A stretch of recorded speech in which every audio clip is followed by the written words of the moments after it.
Alors, cette conférence qui est organisée par Paix et Conflit, dont je suis le président, est le fruit d'un étroit partenariat avec Ténière Culture Malplaquet Patrimoine, que je salue, la maison de la bataille de Norpen, située en Flandre, et elle n'a pu être possible qu'avec le soutien du département du Nord, dont je remercie les élus présents, même à distance aujourd'hui. Alors, vous avez peut-être pu remarquer avoir été contacté par la Howden Agency. Donc, effectivement, nous avons voulu confier cette conférence à distance à des étudiants de l'ISCOM.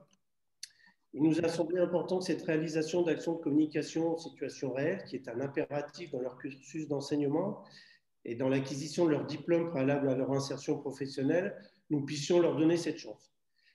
Pour nous, association, c'est également inscrire dans le concret notre implication citoyenne. Alors, beaucoup de nos jeunes ont très grosses difficultés à trouver un stage nécessaire à leur réussite et à leur parcours scolaire. Eh bien, on voulait faire ce que nous pouvions faire à notre niveau. Clémentine, Louis, Julien, Zoé, Marine et Léa sont ces étudiants. Je souhaite ici vivement les remercier pour tout ce qu'ils ont pu faire. C'est en effet notre deuxième conférence que nous réalisons. Nous avions dû annuler la première pour cause sanitaire et nous ne souhaitions pas en rester là.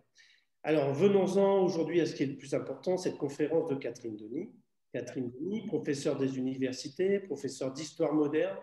Ses objets de recherche sont l'histoire militaire, mais également l'histoire de la police. La liste non exhaustive. Elle est également directrice des éditions universitaires du Septentrion. Et je peux ajouter qu'à ses qualités académiques, Catherine Denis associe depuis fort longtemps un intérêt certain pour notre belle région, pour Malplaquet et les traces de Louis XIV dans l'Avesnois, liste non exhaustive.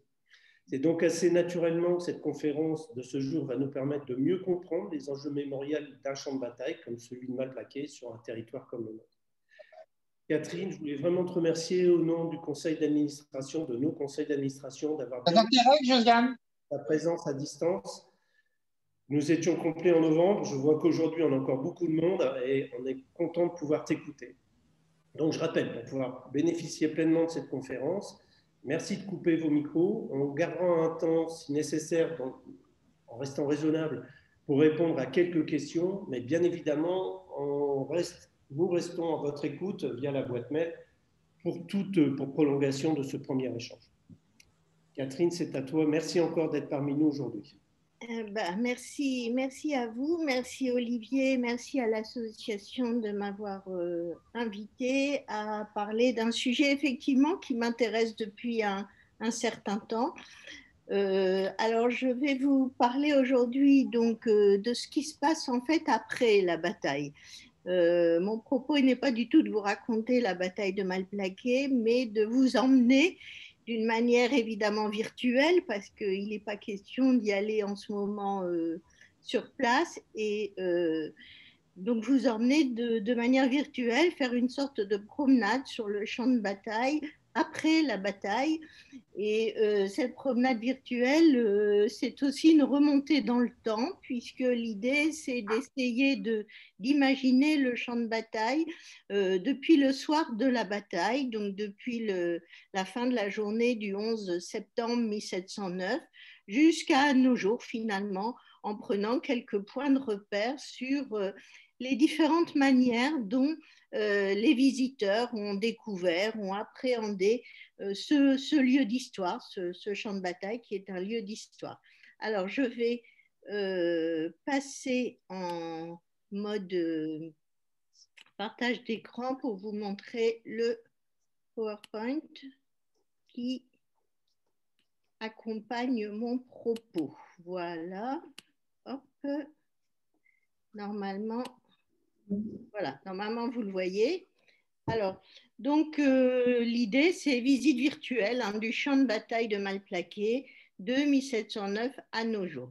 Je vais essayer de ne pas parler trop longtemps pour qu'on ait quand même le temps d'échanger un petit peu après. Mais en fait, j'ai beaucoup de choses à dire, donc il se peut que je rétrécisse certaines choses et qu'à ce moment-là, n'hésitez pas évidemment à me demander de revenir.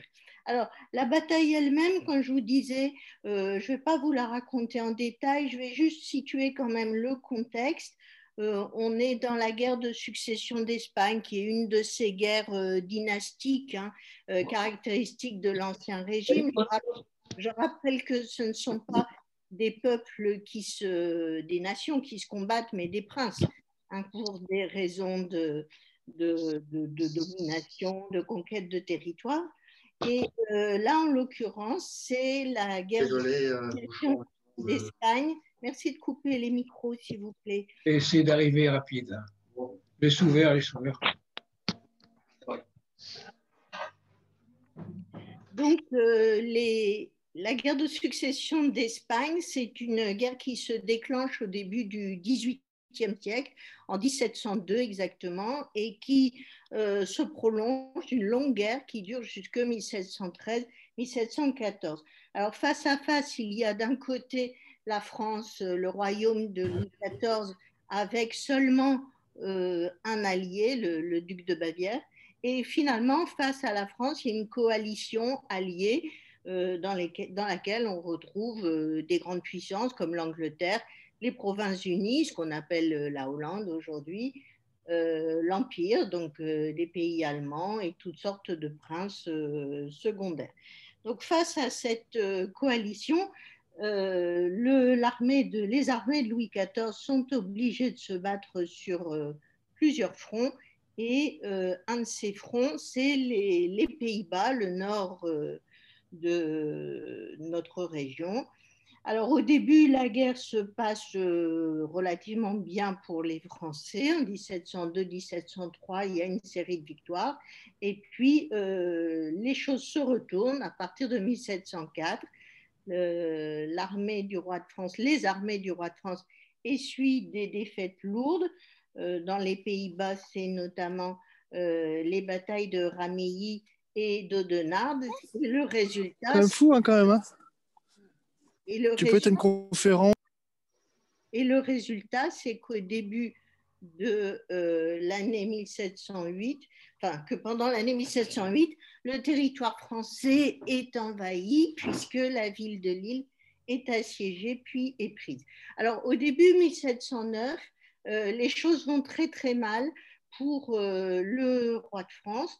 Non seulement ses armées sont battues, mais en plus l'année est très difficile puisqu'elle commence par un hiver très froid, très dur.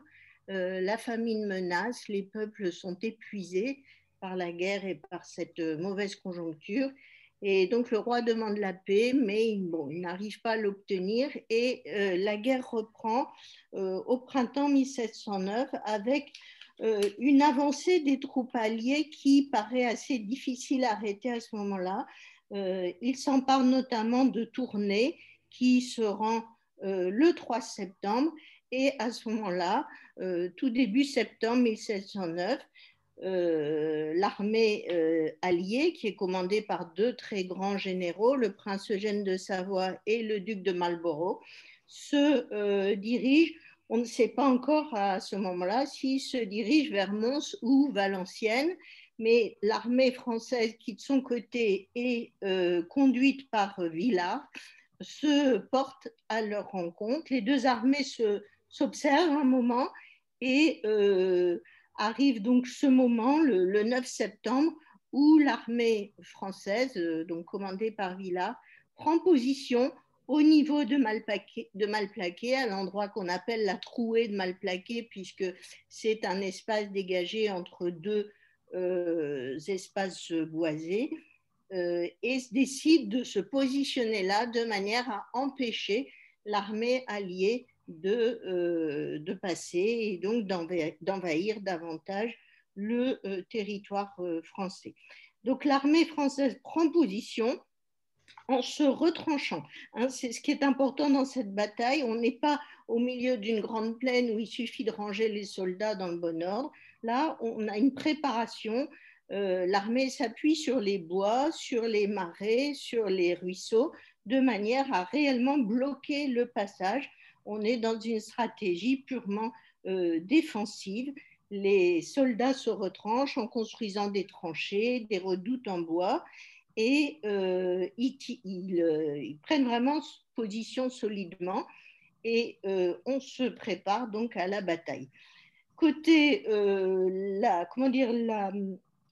les forces en présence sont pas tout à fait équilibrées, mais pas très loin, puisque en gros, Alors sur les chiffres, évidemment, il y a toujours des discussions parce qu'on n'a aucune assurance sur les chiffres précis, mais on compte qu'il y a environ 100 à 110 000 soldats du côté des Alliés et entre 75 et 85 000 côté français, donc un petit peu moins côté français, mais de toute façon, vous remarquez qu'il y a beaucoup de monde sur le champ de bataille. Alors la bataille elle-même, elle commence le 11 septembre 1709 au matin. Bon, je ne vous la raconte pas, on la trouve facilement dans beaucoup d'ouvrages. En gros, on a l'armée alliée qui essaie de passer et en face l'armée française qui essaie de la retenir. Donc les combats durent à peu près toute la journée. Les deux flancs français faiblissent.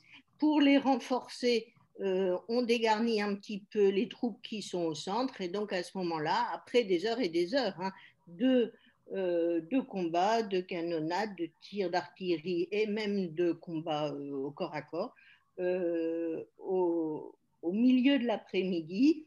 En plus, Villars est blessé, il ne peut plus commander la bataille, il passe le commandement à Boufflers. Et donc à ce moment-là, Boufflers, voyant que les troupes françaises sont quand même en train d'être vraiment mises en difficulté, décide la retraite. Et donc l'armée française se retire, recule, descend au sud. Tout le monde salue le fait que c'est une retraite en bon ordre, ce n'est pas du tout une panique ou une débandade. Les survivants sont toujours bien encadrés par leurs officiers, ils partent en bon ordre et l'armée va se reformer quelques kilomètres plus au sud. Donc les Alliés restent maîtres du champ de bataille et ça suffit à considérer que c'est une victoire pour l'armée alliée puisque le principe c'est celui qui est victorieux, c'est celui qui reste maître du champ de bataille.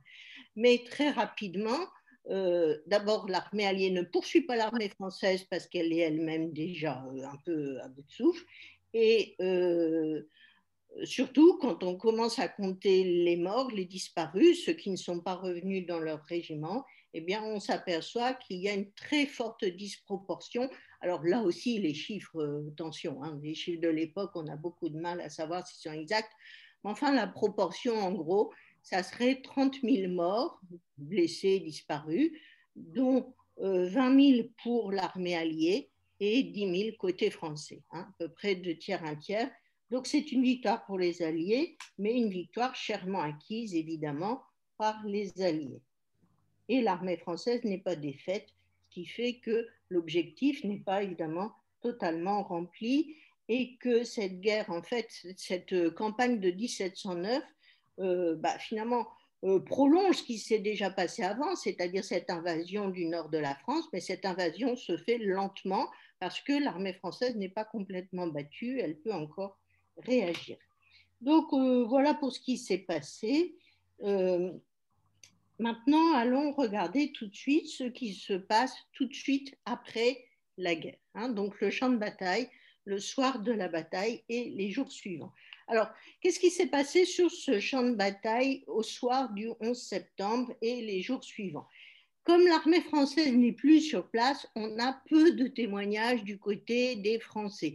Les officiers français, le jour même, le lendemain de la bataille, ont beaucoup écrit. Ils ont écrit à leurs amis, ils ont envoyé des rapports officiels au roi.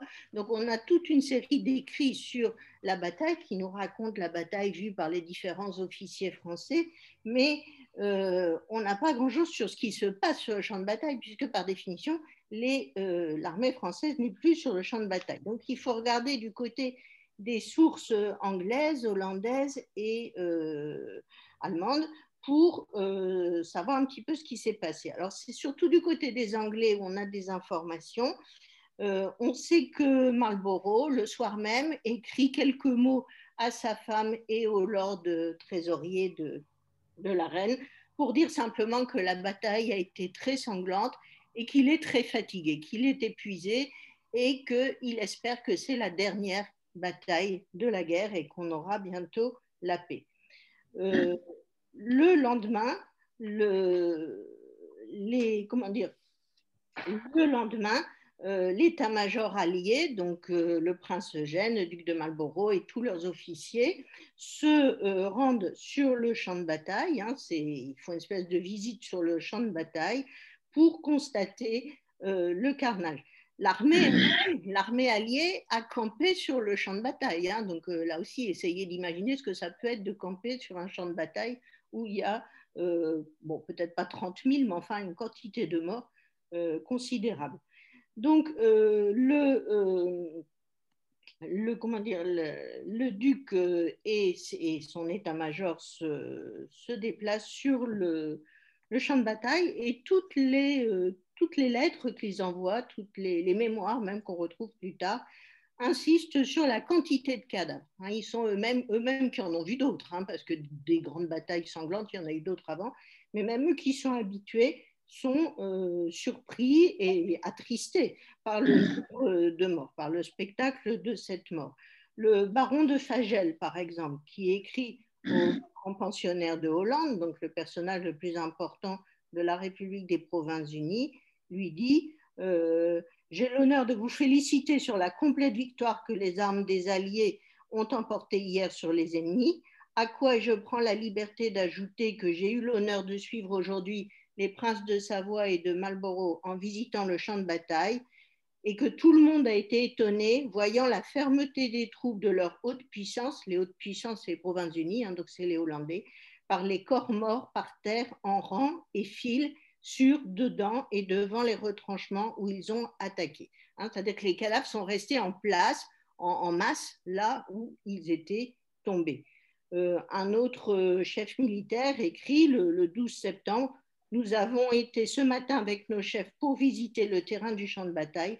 On n'a jamais vu dans aucune action autant de morts. » Alors, on sait aussi par les mémoires de Marlborough, qui ont été éditées plus tard, que le nombre de morts était tellement important. Il y avait aussi beaucoup de blessés qui attendaient toujours qu'on ait pitié d'eux, que Marlborough décide une conférence avec les chefs de l'armée française pour faire une trêve et décider que pendant 2 jours, on arrête les escarmouches, les combats, de manière à pouvoir s'occuper des blessés et pour pouvoir enterrer les morts.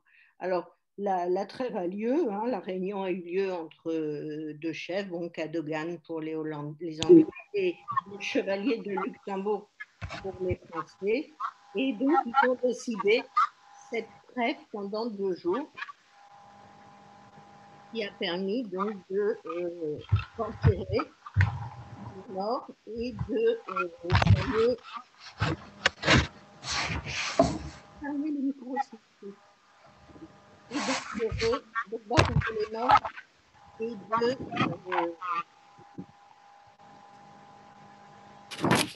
de ramasser les blessés, soigner ceux qui pouvaient être soignés. Donc là aussi, les correspondances irlandaises. Alors, je vais couper les micros, pardon. Voilà, merci. Donc, le... Les gens vont pouvoir t'entendre. Par contre, à partir du moment où tu marques l'audio, les gens t'entendent. D'accord. Muriel.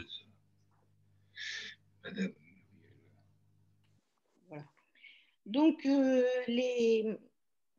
les témoignages hollandais, donc les correspondances hollandaises, évoquent quand même l'épreuve hein, qu'a été pour les témoins de ces monceaux de morts. On parle à un endroit, par exemple, de 1200 cadavres dénudés attendant des tranchées creusées pour enterrer les morts et qui sont déjà remplies à ras-bord de cadavres.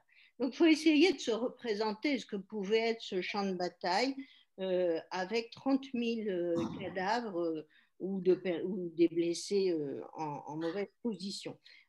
Pensez aussi aux centaines de chevaux morts, puisque même s'il n'y a pas eu de grand combat de cavalerie, les chevaux sont quand même évidemment présents sur la bataille. Ici, je vous montre une gravure hollandaise qui a été publiée un petit peu après la bataille.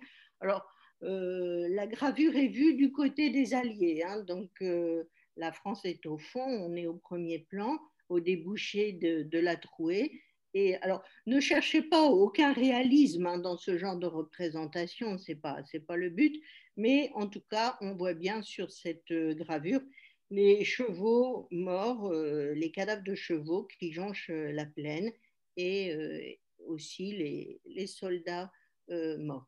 Donc, alors, je vous dis, c'est pas forcément une représentation réaliste. Hein.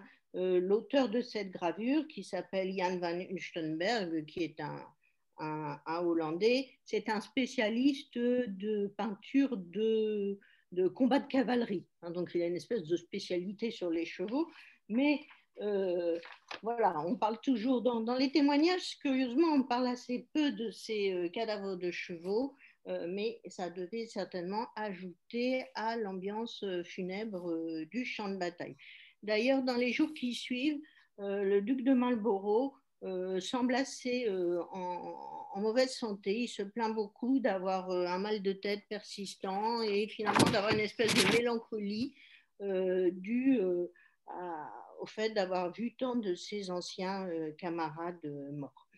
Alors cet aspect vraiment funèbre du champ de bataille au lendemain et dans les jours qui ont suivi la bataille a quand même donc frappé, vous voyez, beaucoup de gens ce qui explique que dans les représentations de la bataille qui ont suivi, on ait une insistance assez inhabituelle sur les morts et les blessés. Je vais vous montrer, alors là ici je m'inspire, il faut rendre à César, hein, du mémoire de master de Guillaume Coru qui a été fait il y a quelques années sur les représentations anglaises de la bataille de Marlborough, de la bataille de Malplaquet. Les premières représentations peintes ici sont des décorations qui se trouvent à l'intérieur de la maison que Marlborough fait construire avec sa femme en plein cœur de Londres, justement en 1709-1711, au moment même de la bataille. Marlborough, qui est un grand personnage hein, de l'État à l'époque et très riche, se fait donc construire dans Londres une maison tout à fait luxueuse et pour rappeler sa gloire, il fait représenter sur les murs de sa maison des scènes des principales batailles qu'il a gagnées. Alors, la bataille de Malplaquet, qui est moins importante que celle de Blenheim ou de Ramillies, est représentée, vous voyez ici, dans une cage d'escalier. Alors, c'est un grand escalier, hein, c'est un escalier d'honneur, mais malgré tout, le peintre est limité par l'espace de l'escalier. Alors, il y a cinq tableaux, je vais insister sur deux ici. Le premier que vous voyez ici, le peintre d'ailleurs, c'est un peintre français formé en France, il s'appelle Louis Laguerre, c'est un nom un peu prédestiné pour un peintre de bataille. Ces fresques sont de 1713, hein, donc on est très peu de temps après la bataille. Ce premier tableau, donc, qui s'appelle Le Prince Eugène menant les troupes sur la redoute française. Alors vous voyez effectivement au milieu de la scène une de ces redoutes en bois construites par les Français que les Anglais sont en train de prendre d'assaut. Mais ce qui nous intéresse surtout, c'est ici au premier plan, ces 4 cadavres qui sont déjà en partie dénudés et cette femme qui retire sa chemise à un cadavre. C'est une scène qu'on n'a pas l'habitude de voir dans les tableaux de bataille à cette époque-là, où on montre plutôt les combats, la gloire des généraux, et c'est probablement lié justement à cette impression qu'ont eu tous ces témoins d'un nombre anormal de cadavres. Alors, les morts étaient dépouillés très rapidement. C'est pour ça que le lendemain, sur le champ de bataille, vous n'avez pratiquement que des cadavres nus, hein, parce qu'on récupérait immédiatement les vêtements, les uniformes, les armes. C'était soit les soldats eux-mêmes qui le faisaient, soit, comme c'est le cas ici, probablement cette dame qui déshabille ce cadavre, c'est probablement une femme qui est au service de l'armée, mais vous voyez que ça n'arrête pas, c'est au milieu de la bataille. Hein. Derrière elle, il y a des soldats qui se battent. Et puis on sait aussi qu'après la bataille, il y avait toutes sortes de gens qui suivaient les armées et qui s'emparaient de tout ce dont ils pouvaient s'emparer, enfin, le plus possible, bien sûr. Le tableau suivant, qu'on trouve donc dans une autre partie de l'escalier, celui-ci représente la capture des étendards français. Donc, de nouveau, ce sont les troupes anglaises et hollandaises qui voilà, essaient de s'emparer des drapeaux français. Et vous voyez au milieu de la scène, là aussi, un amoncellement de cadavres nus. Encore une fois, au milieu d'une scène glorieuse de bataille, on est un peu étonné de voir ce genre de choses. Alors, ces tableaux ont eu tellement de succès, ces fresques plutôt, ont eu tellement de succès que Louis Laguerre en a fait des tableaux. Il a fait des copies lui-même dans les années suivantes, donc au début du XVIIIe siècle, et on retrouve donc les mêmes scènes dans un cadrage un petit peu différent sur des tableaux qui sont dispersés dans différents musées anglais. Et vous retrouvez donc ici cette scène avec le dépouillement des cadavres et ici cette scène avec au centre les cadavres qui s'amoncellent.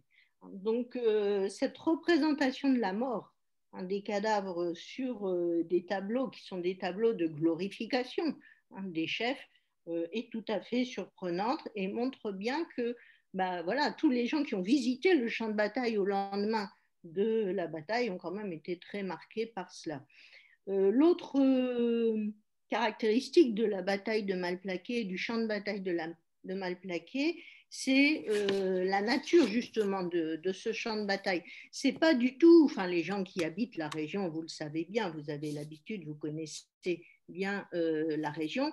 On n'est pas du tout dans une région de grande plaine, on est sur un plateau avec des bois touffus, avec des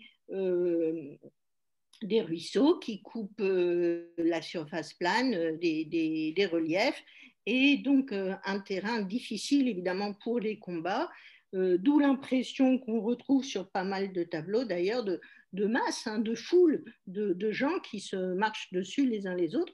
Et à cela s'ajoute, comme on voit bien ici, tous ces abatis de bois que les Français avaient construits la veille pour renforcer leur position et qu'il faut évidemment enlever si les Anglais et les Hollandais sont obligés de les enlever pour pouvoir passer, pour faire passer les canons.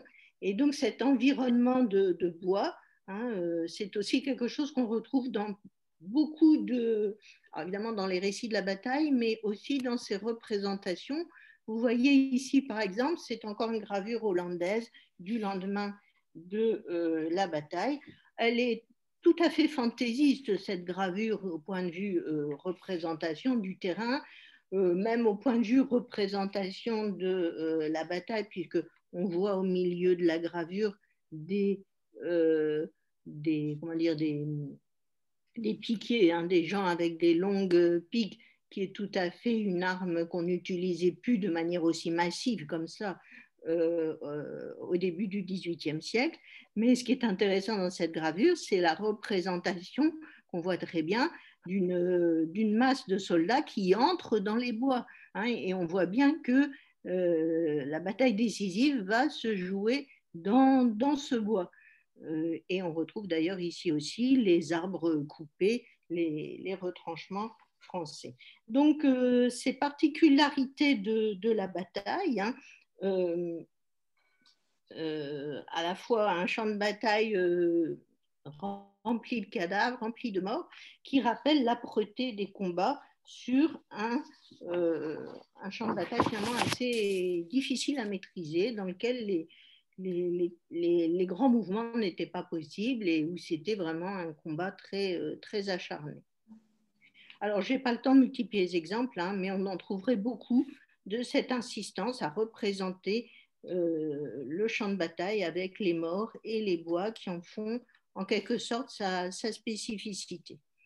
Alors, bien après ces combats et ces visites au champ de bataille, oui, ça c'était aussi un exemple. Oui, c'est une médaille qui a été frappée pour se souvenir de la victoire pour les Anglais. Donc d'un côté, vous avez la reine Anne, qui est la reine d'Angleterre à cette époque-là. Et puis, vous voyez sur la médaille, bien sûr, sur une médaille, la bataille est stylisée. On voit bien la fumée du canon, les troupes, mais on voit surtout les arbres, hein, qui est donc la mémoire de ce champ de bataille. Bon, et puis bien sûr sur des plans, là ici c'est un beau plan français où on a une représentation assez exacte de la végétation. Bien après la bataille, le champ de bataille devient un lieu de visite. Un lieu de visite dès le XVIIIe siècle et jusqu'à nos jours. Et c'est là-dessus que je voudrais insister maintenant, évoquer un petit peu cette autre dimension du champ de bataille, de la visite. Alors, on a un premier type de visite qui est en quelque sorte une visite rationnelle, une visite qui sert pour les militaires, soit les militaires en exercice ou les futurs militaires, ceux qui vont apprendre le métier militaire, à observer un champ de bataille, à essayer d'imaginer les mouvements de troupes et apprendre de cette manière-là à conduire une bataille. C'est en quelque sorte l'école de guerre sur le terrain, l'apprentissage de l'art de la guerre. Alors, au XVIIIe siècle, pour de très nombreux officiers français, le passage par le champ de bataille de Malplaquet est un peu un passage obligé.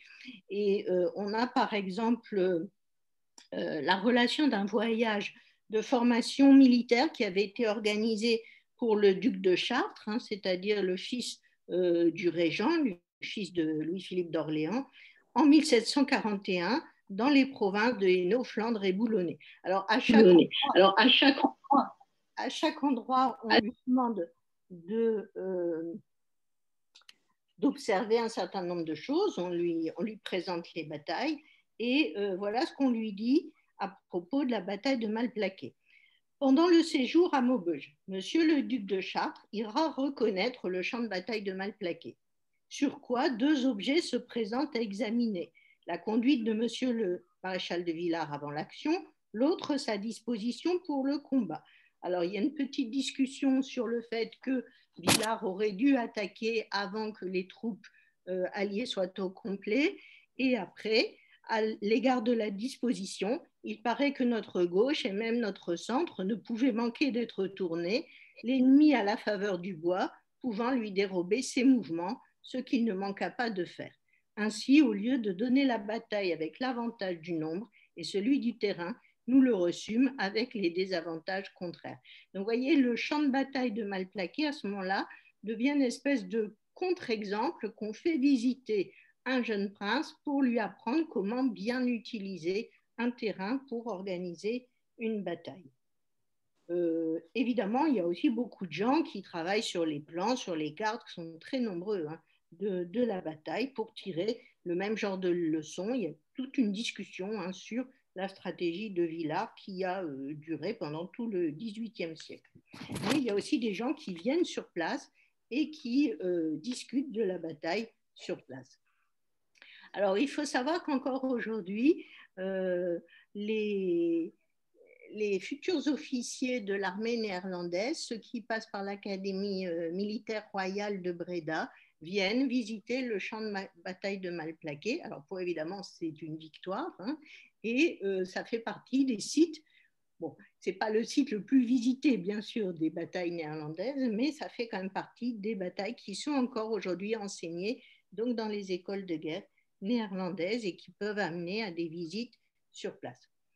L'autre grande forme de visite sur le champ de bataille, c'est le tourisme de bataille. Le tourisme de bataille qui a démarré en fait très tôt, puisqu'il a démarré essentiellement après Waterloo. Dès le lendemain de la bataille de Waterloo, des gens sont venus voir la bataille et vous savez que c'est encore le site pratiquement de la bataille le plus visité en Europe.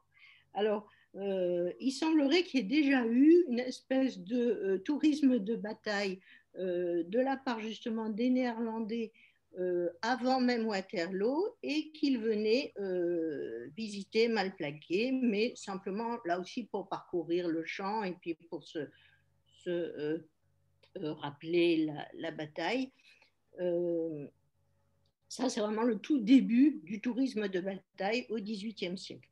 Au XIXe siècle, on va visiter on va visiter les champs de bataille, mais la visite commence à s'infléchir dans un sens qui est marqué par le romantisme, le goût pour le funèbre, la communication avec la nature, et en même temps, plus on avance dans le siècle, avec le développement de la mémoire et d'une mémoire nationale, du nationalisme qui accompagne la visite. Alors là, j'ai trouvé un très beau témoignage. C'est peut-être un peu long, mais je ne résiste pas au plaisir de vous le lire. C'est un texte de 1860, donc au milieu du 19e siècle, rédigé par un officier homme de lettres, Paul de Molène. Alors, il prétend avoir retrouvé une lettre de ses ancêtres qui auraient participé à la bataille de Malplaquet. Alors, on a toute une interprétation patriotique et monarchiste, parce que c'est un monarchiste. Le passage intéressant est celui donc, où il visite le champ de bataille. Donc, je vous en lis un petit bout. Un hasard de ma vie, donc c'est ce monsieur de Modène qui parle, un hasard de ma vie m'a permis de visiter il y a quelques jours un champ de bataille qui a pris pour moi, maintenant, quelque chose du foyer domestique. Je me suis avancée avec une sorte de piété dans ces lieux qu'ont vu trois des miens, à travers une fumée, au sein d'un mouvement et d'un bruit, aujourd'hui disparus comme leur regard. Malgré les reproches d'indifférence que les poètes adressent sans cesse à la nature, les lieux me semblent garder, avec plus de fidélité même que nos âmes, la trace des émotions qui les ont traversées. Un peu plus loin, pour en revenir à Malplaquet, c'est un lieu tout à fait propre à l'action solennelle qui s'y est accomplie. C'est une plaine que l'on pourrait appeler une grande clairière, car elle est presque de toutes parts enserrée par de grands bois. La forêt funeste, qui masqua les mouvements de l'ennemi sur notre gauche, trace encore à l'horizon une ligne noire. Les bois où s'appuya notre droite sont élevés et touffus. Leur feuillage s'épanouit dans le ciel gris des Flandres avec une majestueuse ampleur. Ce paysage, dans son ensemble, a une grâce attristée et fière. Il a raison dans sa tristesse et dans sa fierté. Cette partie du sol français qu'ont foulé des pieds ennemis a vu une de ces luttes inégales qui sont la gloire fatale de notre nation. Les prodiges qu'elle a portés sont restés sous un voile sanglant et funèbre. Voilà son droit à être triste. Mais elle a tressailli de l'élan qui a fait frémir plus tard le sol tout entier de notre patrie et l'a entrouvert pour ensevelir la foule armée de ses envahisseurs.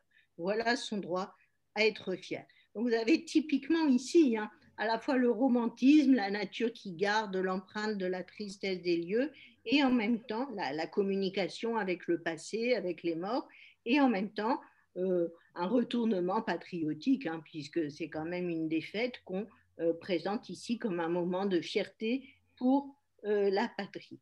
Alors, cette valorisation patriotique, de la mémoire patriotique du champ de bataille trouve son point culminant avec l'érection du monument au souvenir de la bataille en 1909 et l'inauguration officielle évidemment du monument érigé en 1909. On est très peu de temps avant la Première Guerre mondiale, on est à un moment de patriotisme exacerbé, reprend évidemment ce genre de mode de pensée.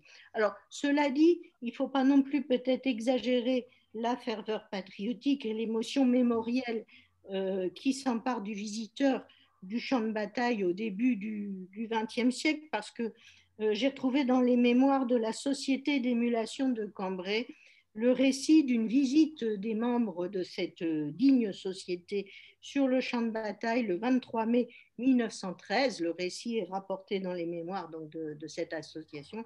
Et c'est un récit très amusant, plein d'humour, où on voit que ces dignes messieurs ont surtout pris la chose comme une occasion de s'amuser ensemble, d'aller donc passer une bonne journée.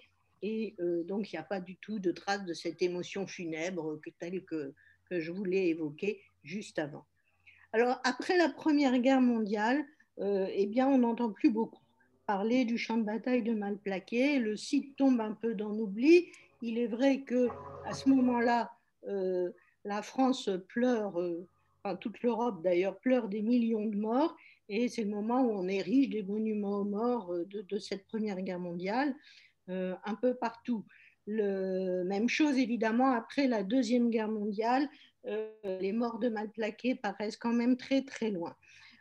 Pourtant, c'est justement dans cette deuxième moitié du XXe siècle que petit à petit, l'intérêt pour le site, l'intérêt pour le champ de bataille se précise, où on voit apparaître petit à petit une série de monuments, hein, pas seulement celui-ci, mais d'autres monuments, et qu'une mémoire qui est cette fois une mémoire locale, hein, s'organise sur la conservation, le souvenir, la mémoire du champ de bataille.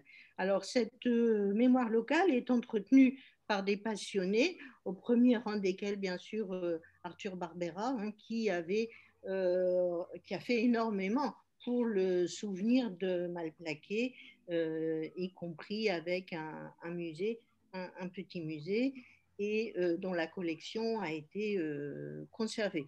Il y a eu aussi des pérégrinations de recherche archéologique. Enfin, il y a tout un travail local qui a été fait sur le site lui-même.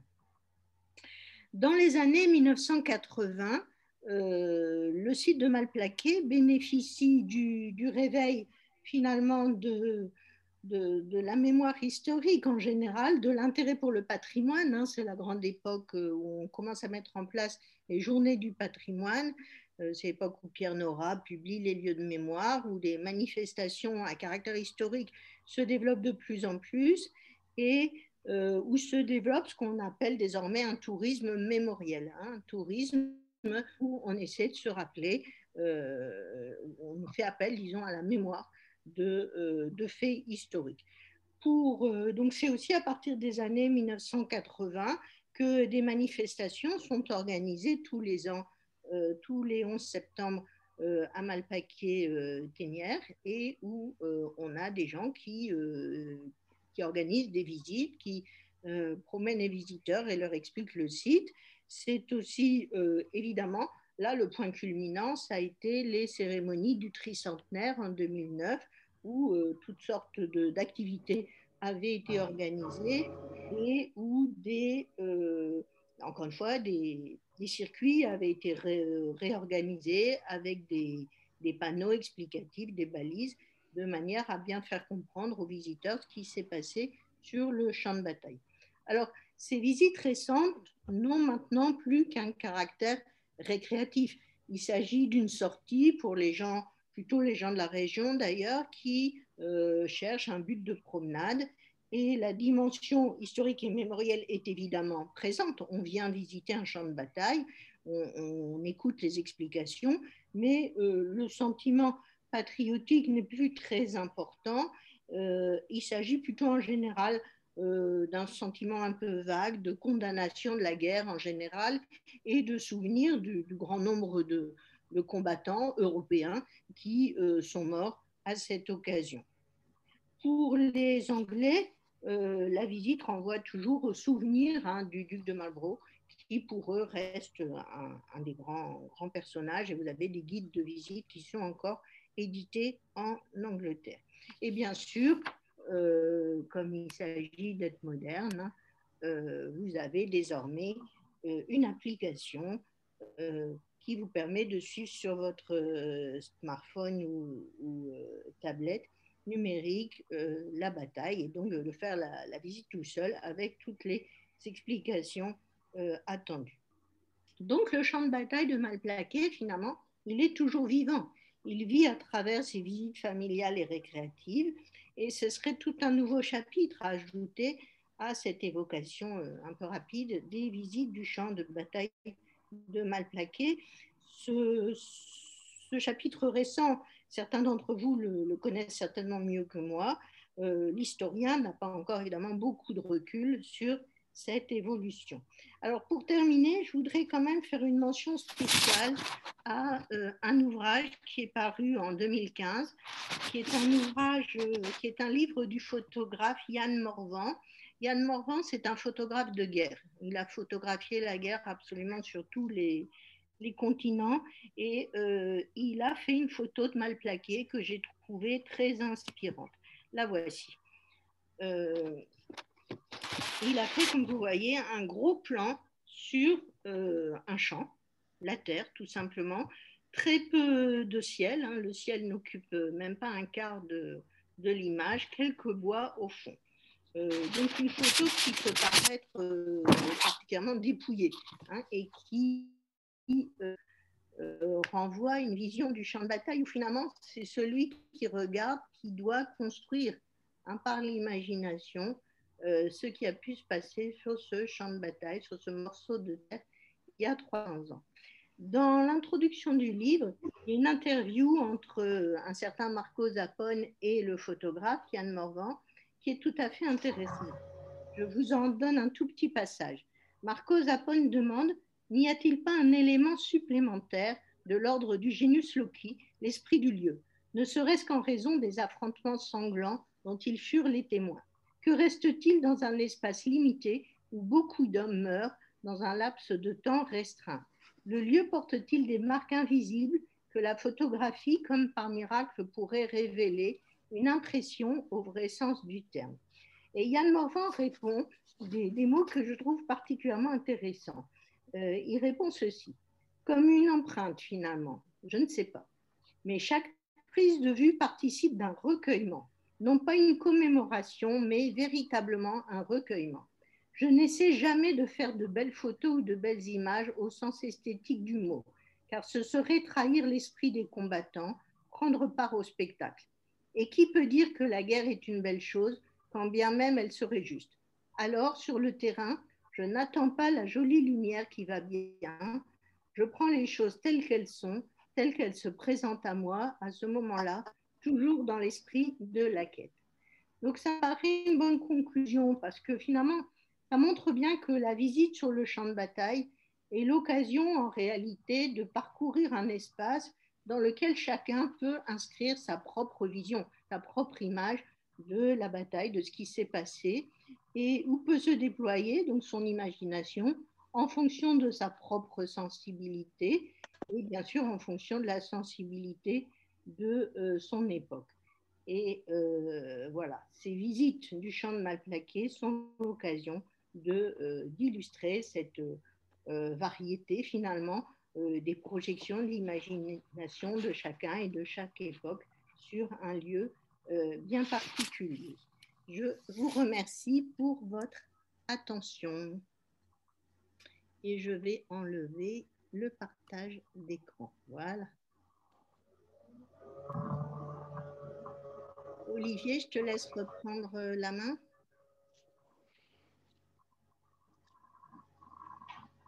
Ah, on a perdu Olivier Bataille. Le micro n'est pas activé, je pense. Voilà. Voilà. Donc un très très grand merci. Catherine disait que l'envie m'était forte de t'applaudir même à distance. Je pense que tu as vraiment mis en perspective un certain nombre de choses extrêmement intéressantes. Donc s'il y a quelques questions que vous souhaitez poser, indiquez-le d'une façon visuelle et je vous laisse la parole. Vous avez vu que plusieurs micros en même temps, c'était assez compliqué. Donc y a-t-il des questions? Ou des commentaires. Hein. Ou commentaires ou tout autre.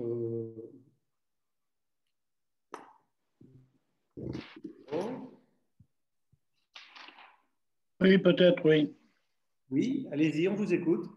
Est-ce qu'il y a le même phénomène de visite sur des sites comme Denain? Et au passage, est-ce que l'on a une idée du nombre de victimes à Denain pour se faire une idée en comparaison? Alors, je ne pense pas qu'il y ait de visite sur Denain. Alors, le nombre de morts, je ne sais pas, mais c'est beaucoup moins. Je ne saurais pas vous dire exactement, mais ça ne c'est pas comparable. Malplaquet, c'est pratiquement la pire de toute cette guerre. Même si à Ramillies ou Denain, il y a eu beaucoup de morts aussi. Mais Denain, il y en a nettement moins. Denain, d'ailleurs, en France, on dit toujours la bataille de Denain. Du côté, dans l'historiographie anglaise ou néerlandaise, on voit plutôt ça comme une espèce de combat d'arrière-garde, d'escarmouche. Hein. Donc il y a eu moins de morts, effectivement. Cela dit, c'est une bataille malgré tout décisive, hein, puisque c'est celle qui contraint finalement les Hollandais à faire la paix. Donc, vous avez raison d'attirer l'attention. Alors, je ne sais pas du tout, je pense que le problème de Denain maintenant, c'est qu'il y a quand même toute cette agglomération qui est dessus. C'est peut-être pas facile. À propos de Malplaquet et Denain, il y a une chose dont... Bon, vous savez, quand on commence à préparer un sujet comme ça, évidemment, ça part un peu dans tous les sens, hein. On trouve tout un tas de choses auxquelles on ne s'attendait pas.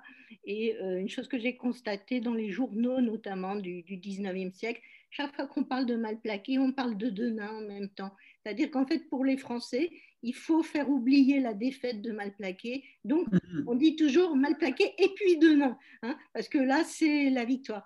Et même dans le vocabulaire politique, encore au début du XXe siècle, dans le vocabulaire politique, on va beaucoup faire cette comparaison avec la Première Guerre mondiale, la bataille de la Marne qui arrête l'invasion allemande. Donc on dit c'est le Denain après le Malplaquet des débuts de la guerre, on a eu notre Denain, avec cette idée que voilà, les Français sont battus, ils reculent, mais n'ayez pas peur, il va y avoir Denain.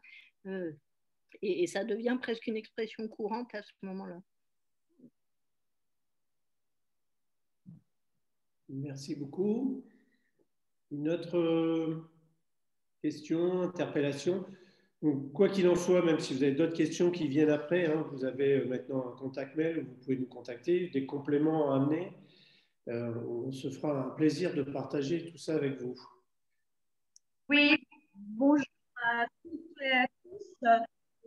Chantal Chapouin, je suis maire de la commune de Pinière. Je voudrais adresser un grand merci à Mme Denis pour cette belle présentation et aux organisateurs de cette conférence. C'est vraiment une très belle initiative que cette vidéo du contexte sanitaire que nous connaissons et toutes les animations que nous devons prendre par rapport aux différents événements culturels. Au niveau de la commune, j'espère vraiment très rapidement pouvoir mettre en place la réunion qui a dû être annulée au niveau d'une séance de travail qui va porter sur l'étude de faisabilité au niveau d'un éventuel centre d'interprétation historique. Nous travaillons avec le cabinet présence et nous avons vraiment la volonté avec la commune et les associations du village, le département, la région. Nous avons vraiment la volonté de faire vivre ce haut lieu historique et créer vraiment une vraie boucle touristique autour donc des différents événements qui sont passés, que ce soit le Quénois, le Fény, Malplaquet, à la place dans ce contexte. Donc j'espère vraiment très sincèrement que dans peut-être pas les semaines, parce que ça va, la situation est encore très grave, et j'espère sincèrement que dans les mois à venir, on puisse avancer, d'autant que des partenaires comme la région, le département nous attendent pour monter des dossiers. D'ailleurs, si Madame Pétain est avec nous, on organisera, les conditions le permettent, une journée aussi liée par rapport à la bataille de Malplaquet au niveau d'un circuit à organiser cette journée. D'accord. Moi, en tant qu'historienne, je suis toujours intéressée par des collaborations, notamment pour pouvoir justement aller voir les archives du côté des pays alliés, c'est-à-dire d'aller voir aux archives de La Haye, par exemple, pour les Pays-Bas, où il y a beaucoup de documents. Et pour les Anglais, on connaît déjà un petit peu mieux. On connaît très très mal les sources du côté allemand, alors qu'il y avait quand même des troupes impériales, des grands chefs de guerre allemands. Donc ça n'était pratiquement pas étudié. Et c'est vrai que ça vaudrait le coup, plutôt que de finalement garder toujours un petit peu les quelques documents français qui sont bien connus, hein, parce qu'ils ont été rassemblés depuis très longtemps. Ça vaudrait vraiment le coup d'élargir à la dimension européenne.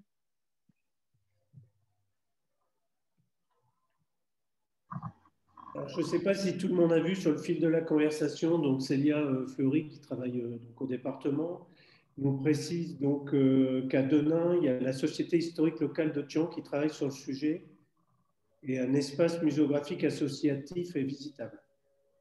Elle espère aussi que c'est les actions qu'on fait pour nourrir le projet de centre historique de la bataille, mais là, je pense que Mme le maire a puissamment relayé ce projet qui tient à cœur à plusieurs personnes. Vous pouvez trouver cette conversation dans Converser, hein, par écrit, pour ceux qui l'auraient pas vu forcément. Très bien. Y a-t-il encore une autre question ?